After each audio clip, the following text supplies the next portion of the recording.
నిర్మల్ జిల్లాలో కురుస్తున్న కుండపోత వర్షాలతో పరిస్థితి దయనీయంగా మారింది. వాతావరణ శాఖ మొదట ఎల్లో అలర్ట్ జారీ చేసిన వర్షాల తీవ్రత పెరగడంతో వెంటనే రెడ్ అలర్ట్ ప్రకటించింది. పట్టణంలోని పలు కాలనీలు, ప్రధాన రహదారులు పూర్తిగా జలమయమయ్యాయి.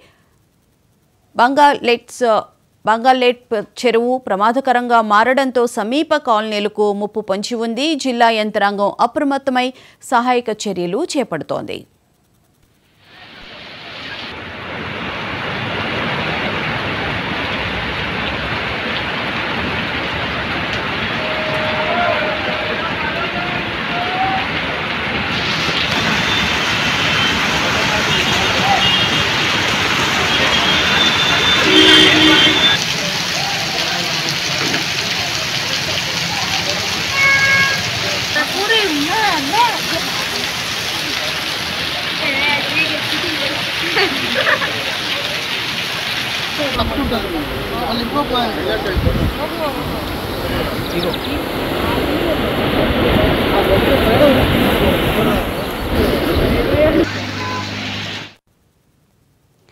నిర్మల్లో భారీ వర్షాలు కురుస్తున్న నేపథ్యంలో అధికారులు ఎటువంటి చర్యలు తీసుకుంటున్నారనే అంశానికి సంబంధించి పూర్తి వివరాలను మా ప్రతినిధి శ్రీనివాస్ అడిగి తెలుసుకున్నాం. శ్రీనివాస్, చెప్పండి, భారీ వర్షాలు